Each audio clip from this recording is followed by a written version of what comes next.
Um, a couple words on death. It is the last thing that you write about in your book, and you pair it with this beautiful story about this pet mouse that you had.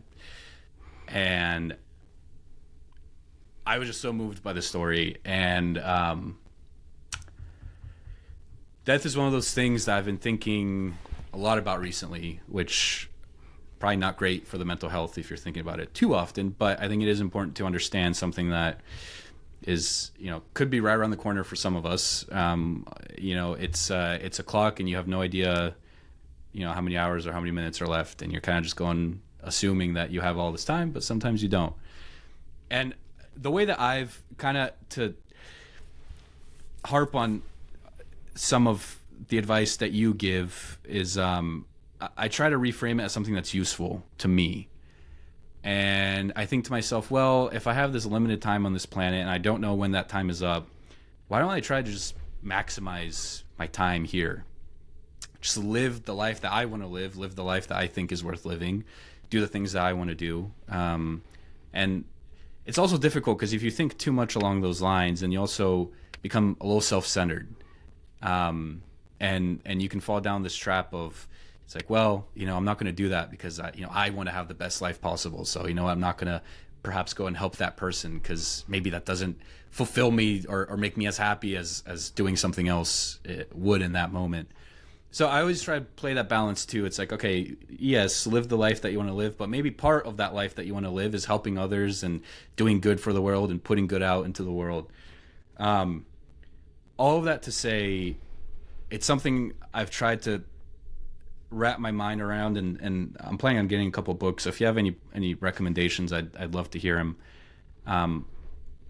I just wanted to get your thoughts on death and kind of how you've come around to reframing it and how you think about it. First, my recommendation is the movie Groundhog Day. If you've already seen it, see it again through this lens. It's what you just described. Saying, if you've only got one day to live, well then fuck it, be as selfish as you can.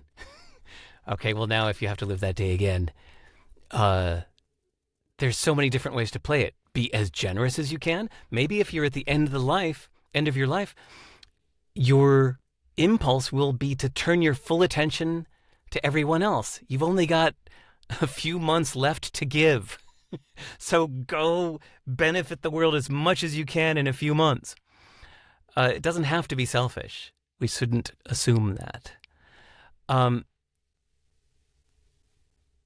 Which, by the way, I think is a reason that public role models can be so useful. Like Felix Dennis in that How to Get Rich book. It was really, really helpful for me that he wrote that book and shared his perspective near the end of his life about having spent decades getting more and more money that he never used and regretting it. It was so helpful to me. And I can imagine somebody like the Patagonia guy that goes out publicly letting people know how he's giving away all his wealth to benefit nature or what have you. So I think it's really helpful that these people put their stories out so that those of us still in the early stages that are not there yet, when we get there, have an earlier role model that we can say, well, I'm near the end of my life. It's time to spend all my time giving. Instead of going to what you said, well, most people, if they think they're at the end of their life, they're going to be selfish. Not necessarily. Not if we've taken in more stories from people that have done the opposite. So I think it's really helpful when people share their good deeds. Okay, that said, answering your question, my thoughts about death, I don't find it depressing at all. I find it super encouraging to assume that I am in the last quarter of my life now. I'm 55, and I inherited a nasty DNA that means that I get a chunk cut out of me every year they keep finding little chunks of cancer and keep taking out a chunk. And in fact, I'm having another chunk taken out tomorrow because the chunk I had taken out 2 months ago, they sent it to the lab and found out they didn't get it all. So tomorrow, I'm going right back in for more surgery to take out another chunk. So I think it's safe for me to assume that I'm not going to live beyond the average. And if I look at the averages for somebody born in 1969 like I was, I'm in the last quarter of my life. And to me, that is so encouraging because do I want to spend time on social media? Fuck no. Do I want to engage in some bullshit drama about what Elon Musk is doing? Fuck no.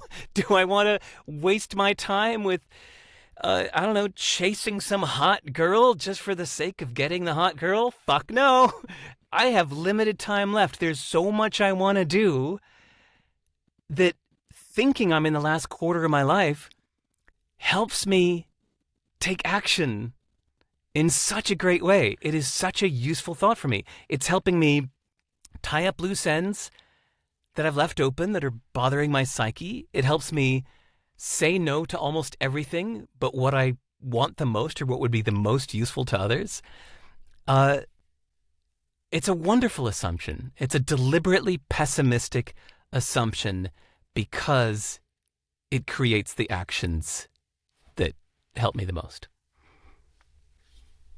Very sorry to hear about the cancer. No, you're not. I'm not. I had no idea. Oh yeah. Well, no, I mean there's nothing to be sorry about. Even like when the doctor called me last week and he's like, "Yeah, Derek, you've got to come back. There's more." I was like, "Cool, man. All right, that's fine." He goes, "No, I'm serious. It might be something more." I was like, "That's fine. I'm totally cool with that. Yeah. Like it doesn't bother me at all." You didn't do the New And I'm Zealand just accent, not though. just. But I'm not feigning happiness in this case. I actually find it extremely useful. I might live another 50 years, and I would still find this mindset useful. To assume that I'm not, to assume I'm in the final quarter of my life, helps me take action.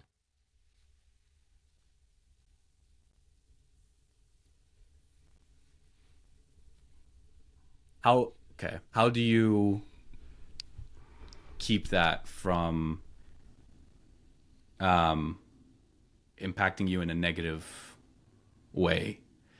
Like you've obviously framed it well enough in your own mind where you have this positive outlook, but I could see some people like if you were to say, hey, think like you have 10 years left, right? Like, sure, maybe that will enable you to take action. But on the flip side, then you're kind of stuck in this negative mindset of like, oh shit, I only have 10 years left. So like, how do you balance those two?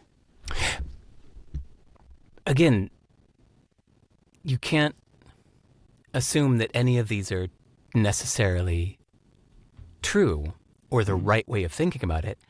It's only judged by whether this works for you. So if some way of looking at the situation was giving you a negative, limiting mindset that was impeding your flourishing, impeding? Wait, no, that's the wrong word. Impeding your flourishing, then that mindset doesn't work for you, and you'd have to find another one that works for you. So me assuming I'm in the last quarter of my life, that's not the only way to look at it. And in fact, I think that wasn't even among the first 20 ways I've looked at it. It's the one that as soon as I thought about it, it made me jump up in my seat, full of energy, full of action. And so therefore it's the one I adopted for now. And if I find that in 3 months or 3 years, it's depressing me, then I will choose a different mindset that works for me.